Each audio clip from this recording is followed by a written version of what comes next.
Hello friends, स्वागत है आपका एक बार फिर से हमारे चैनल एग्ज़ाम लवर्स में। तो फ्रेंड्स, आज हम बात करने वाले हैं आगामी एग्ज़ाम्स की। जैसा कि आपको पता होगा कि कल लोकसभा चुनाव का ऐलान हो चुका है, तो उस पर भी हम चर्चा करेंगे। लेकिन हम ये पहले जान लेते हैं कि जो आगामी वैकेंसीज़ हैं वह कौन कौन सी, जिनके फॉर्म भर चुके हैं और उनके एग्ज़ाम्स अब अगले 2 से 3 महीने बाद ही पॉसिबल हो पाएंगे। तो हम नज़र डाल लेते हैं। देखिए, यूपी पीसीएस का एग्ज़ाम लगा हुआ है जो कि 17 मार्च को था, लेकिन अब ये पोस्टपोन हो गया है और ये जुलाई में चला गया है, जैसा कि मैं आपको पहले बता चुका हूँ।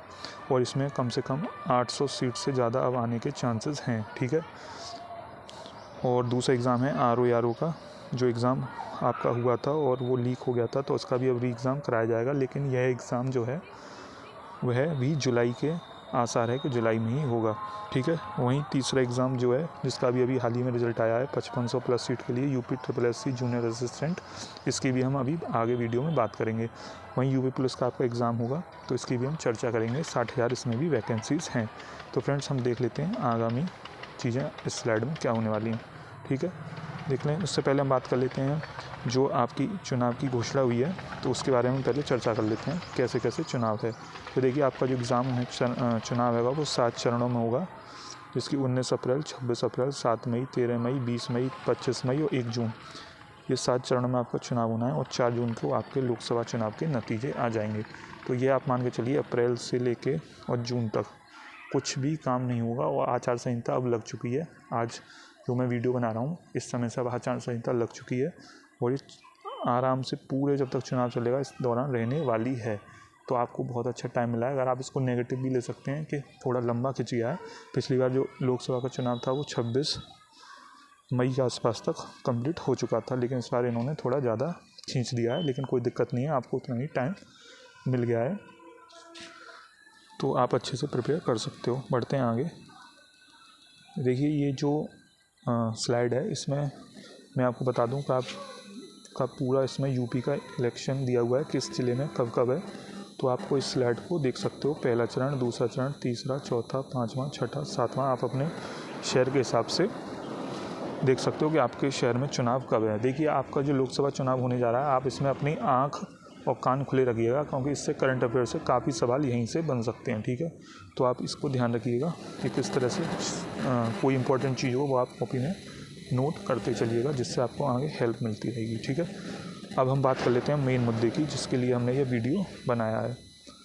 देखिए, उससे पहले कुछ लोगों का डाउट था कि UPSC का जो एग्ज़ाम है वह पोस्टपोन हो सकता है क्या। देखिए, चांसेस हैं पोस्टपोन होने के, और जो एग्ज़ाम्स हैं वो आपके लास्ट मई में होना है, लेकिन उसी दिन से चुनाव भी हैं। तो हो सकता है कि UPSC इसको एग्ज़ाम को पोस्टपोन कर दे और जून में शिफ्ट कर दे। लेकिन इसके चांस, जो मैंने ये पॉइंट हाईलाइट कर रखा है, पॉइंट नंबर 22, इसमें कम भी हैं कि इस चुनाव के दौरान या कोई और ऐसी घटना होती है इसके दौरान UPSC इन बॉडीज़ पर कोई असर नहीं पड़ता है, क्योंकि अपने आप में ऑटोनोमस बॉडी हैं, स्वतंत्र कार्यभार संभालती हैं।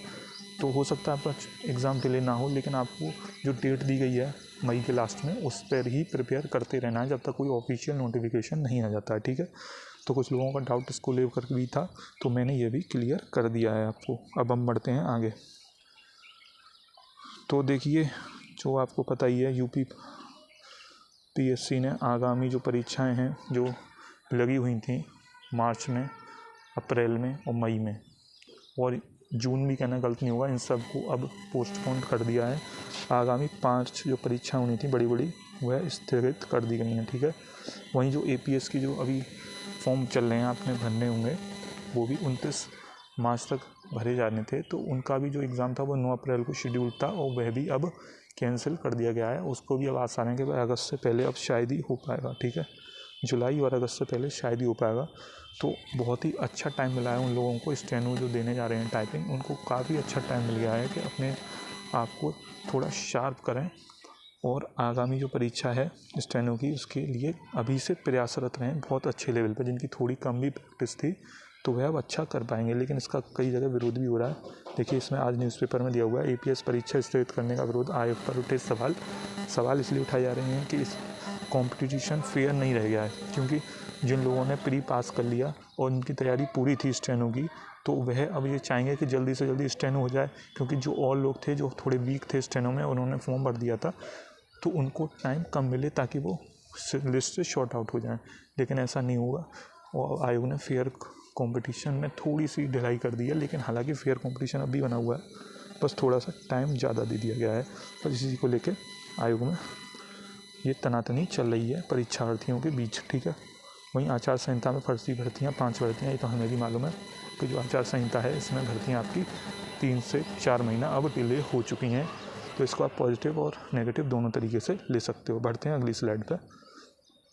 देखिए जो जूनियर असिस्टेंट की वैकेंसी आई थी, जो 5500 प्लस पोस्ट थी, 5512 थी एग्जैक्ट, यही है नंबर। इसमें मैंने बताया था आपको 15.22 से ऊपर जनरल वालों की मेरिट या इतनी भी हो, ओबीसी एससी इन तीनों की इसी पर लगी थी। तो उनके लिए भी अब सुनहरा अवसर है कि वे अपने जो है मेंस की तैयारी में लग जाएं। जूनियर असिस्टेंट की एक अच्छी पोस्ट है। हालांकि ये वैकेंसी मुझे नहीं लगता इस साल में क्लियर हो पाएगी, क्योंकि इसमें भी टाइपिंग का भी है और 45 गुना बच्चे भी बुलाए गए हैं, तो काफ़ी बड़ी संख्या में बच्चों को बुलाया गया। और इसका एग्ज़ाम भी मेरे हिसाब से अगस्त या सितंबर में मेंस होगा। उसके बाद ये आपको टाइपिंग के लिए बुलाएंगे, कम से कम 2 से 3 महीना टाइपिंग के लिए देंगे। तो आप मानिए दिसंबर लास्ट या जनवरी में 2025 की बात कर रहा हूँ, उस वक्त ये आपको टाइपिंग के लिए बुलाएंगे। और फिर आपको जानते हैं कि आयोग काफ़ी सुस्त तरीके से काम कर रहा है, तो आप मान के चलिए कि जहाँ हम अभी खड़े हैं मार्च में, तो अगली मार्च आ जाएगी, तब यह जाके मुझे ऐसा लगता है कि इसकी वैकेंसी क्लियर हो पाएगी। लेकिन उन लोगों के लिए अच्छा है जो कहीं जॉब में हैं या अपने आप को स्विच करना चाहते हैं, उनके लिए काफ़ी अच्छी अपॉर्चुनिटी है कि धीरे धीरे सही लेकिन अपने आप को लगाए रखें, ठीक है। हम बात करते हैं अगली स्लाइड की। देखिए सिपाही भर्ती, ये आपकी मोस्ट फेवरेट और मोस्ट डिमांडिंग वैकेंसी है। 60,000 से भी प्लस पद हैं इसमें। तो ये जो वैकेंसी है, ये इसका पेपर लीक हो गया था जैसे हमको पता है, तो इसका एग्ज़ाम भी कब हो सकता है, जैसे आयोग ने बताया था 6 महीने में इसका एग्ज़ाम होगा। तो आपके 6 महीने जो हैं, मुझे लगता है कि इसका एग्ज़ाम जुलाई के लास्ट में या अगस्त में करा लिया जाएगा, पूरे चांसेस हैं। तो आप इसको भी प्रिपेयर करते रहिए। देखिए अब आपके पास ऑप्शन इस तरह से हैं। देखिए आपके पास जो आगामी 4 वैकेंसी जो हमने ऊपर वाली स्लाइड में डिस्कस की थी, यूपीपीएससी, आरओ और यूपीपीसीएस जो होता है मेन, वो आरओ, ये अगर कोई तैयारी कर रहा है तो इन दोनों को तैयारी करें। अगर कोई तैयारी कर रहा है जूनियर असिस्टेंट की और पुलिस भर्ती की, तो वो इसकी तैयारी करें। आप अपने माइंड में 2 का टारगेट बना के चलिए, तब एक जाके आपकी परीक्षा निकलेगी, ठीक है। हिंदी इसमें भी आनी है जूनियर असिस्टेंट में, वो हिंदी सिपाही भर्ती में भी आनी है। अच्छे क्वेश्चन आएंगे। तो हिंदी इसमें 35 क्वेश्चन आएंगे जूनियर असिस्टेंट में, और सिपाही में भी आपके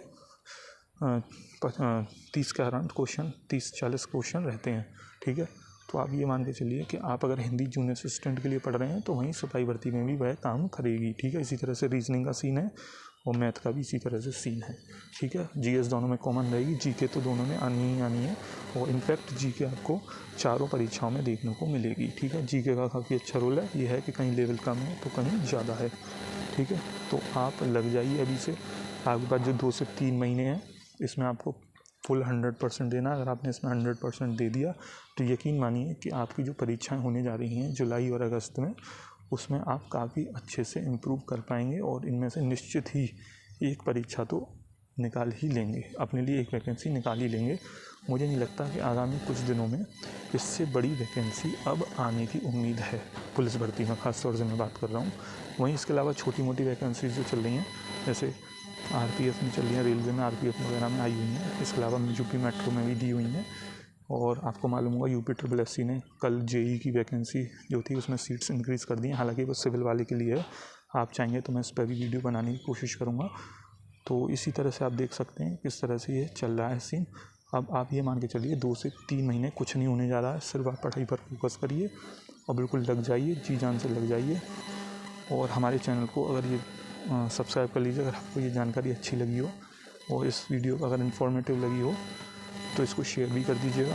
और अगर आपका कुछ सुझाव हो या कुछ आप हमको बताना चाहते हो, तो आप हमको कमेंट करके ज़रूर बताएं। तो मिलते हैं आपसे फिर अगले वीडियो में। Thank you.